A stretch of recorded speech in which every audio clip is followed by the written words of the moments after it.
मुंबईच्या गांधी भवनच्या बाहेर काँग्रेसनं मोठं आंदोलन केले।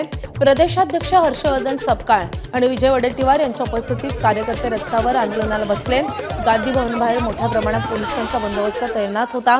पोलीस आणि काँग्रेस नेत्यांमध्ये शाब्दिक बाचाबाची आणि झटापटही झाल्यानंतर पोलिसांनी सपकाळ वडेट्टीवार यांच्यासह अनेक कार्यकर्त्यांना ताब्यात घेतलं।